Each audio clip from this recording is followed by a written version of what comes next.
Hello everyone, स्वागत है आप सभी का शिक्षा पाठ मेक इट इजी के इस सेशन में, जहां हम देखते हैं न्यूज़पेपर और करंट अफेयर्स पर आधारित एमसीक्यूज।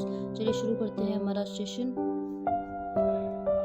फर्स्ट क्वेश्चन हमारा रहेगा विश्व पर्यावरण दिवस के संबंध में। फर्स्ट स्टेटमेंट है, वर्ष 2026 में वैश्विक स्तर पर मुख्य कार्यक्रमों की मेजबानी अजरबैजान देश कर रहा है। सेकंड स्टेटमेंट है, इस वर्ष के अभियान का मुख्य नारा #NowForOurFuture रखा गया है।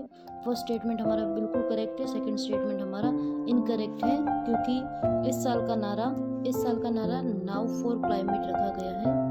नेक्स्ट है, सेकंड क्वेश्चन हमारा रहेगा कथन कारण पर आधारित। फर्स्ट कथन है, राजस्थान सरकार द्वारा वर्तमान काल में सड़कों के विकास की गति में पूर्ववर्ती सरकार की तुलना में उल्लेखनीय तेजी आई है, क्योंकि कारण आ रहे वर्तमान सरकार ने अपने 2 वर्ष 5 माह के कार्यकाल में 48,748 किलोमीटर से अधिक लंबाई की सड़कों का विकास कार्य पूर्ण कर लिया है।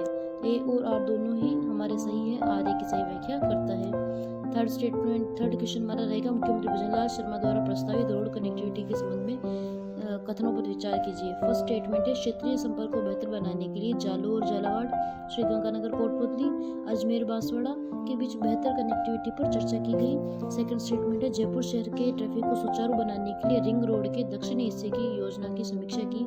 सेकंड स्टेटमेंट हमारा इनकरेक्ट रहेगा, क्योंकि कौन से कथन असत्य है? सेकंड स्टेटमेंट असत्य रहेगा, क्योंकि नॉर्थ हिस्से की चर्चा उन्होंने की थी, न कि दक्षिण हिस्से की। फोर्थ क्वेश्चन हमारा रहेगा, प्रधानमंत्री ई बस सेवा योजना के तहत राजस्थान के 8 प्रमुख शहरों में कुल कितनी इलेक्ट्रिक बसें संचालित की जानी प्रस्तावित है? ई बस योजना के तहत प्रधानमंत्री ई बस योजना के तहत 1050 बसें संचालित किए जाने की प्रस्तावित है। राज्य के ऊर्जा क्षेत्र में हासिल की गई हालिया उपलब्धियों के संबंध में निम्नलिखित कथनों पर विचार कीजिए। फर्स्ट स्टेटमेंट है, राज्य सरकार के प्रयासों से गत वर्ष मई माह की तुलना में इस वर्ष मई माह में बाहरी स्रोतों से बिजली खरीद की निर्भरता 8% से घटकर -2% रह गई है। सेकंड स्टेटमेंट है, मुख्यमंत्री द्वारा राजस्थान को वर्ष 2027 तक बिजली के क्षेत्र में आत्मनिर्भर बनाने का लक्ष्य रखा गया है। दोनों ही स्टेटमेंट हमारे बिल्कुल करेक्ट है। नेक्स्ट क्वेश्चन हमारा रहेगा sixth question, Rajasthan helpline 181 portal पर आंकड़ों के अनुसार शिकायत दर्जों का औसतन कितने दिनों के भीतर निस्तारण किया गया है? हमने हमारे सेशन में इसके बारे में चर्चा की थी। 18 दिन औसतन समय का निस्तारण किया जा रहा है शिकायतों का। सेवंथ क्वेश्चन हमारा रहेगा कथन कारण पर आधारित। राष्ट्रीय दंत चिकित्सा आयोग NDC ने सत्र 2026-27 के लिए जोधपुर के राजकीय दंत महाविद्यालय BDS पाठ्यक्रम के सीटों के नवीनीकरण को अस्वीकृत कर दिया है, क्योंकि कारणार्थ आरोग्य की निरीक्षण टीम को कॉलेज में शिक्षकों, तकनीकी स्टाफ, आवश्यक उपकरणों की उपलब्धता से जुड़ी गंभीर कमियां मिली हैं। कथन ए और आर दोनों सही है, आर ए की सही व्याख्या करता है।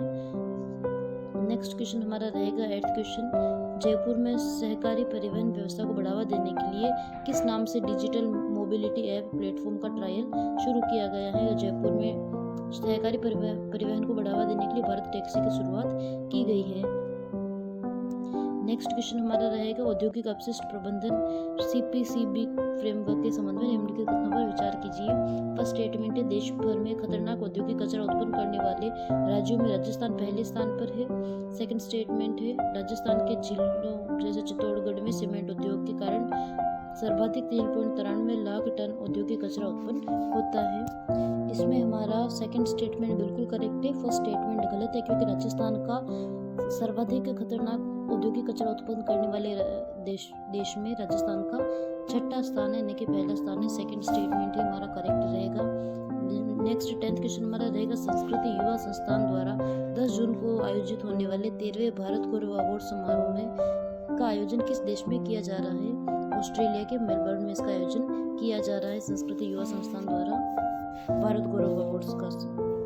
नेक्स्ट 11th क्वेश्चन हमारा रहेगा, लाडो प्रोत्साहन योजना के क्रियान्वयन में किए गए हालिया संशोधनों के संबंध में निम्नलिखित कथनों पर विचार कीजिए।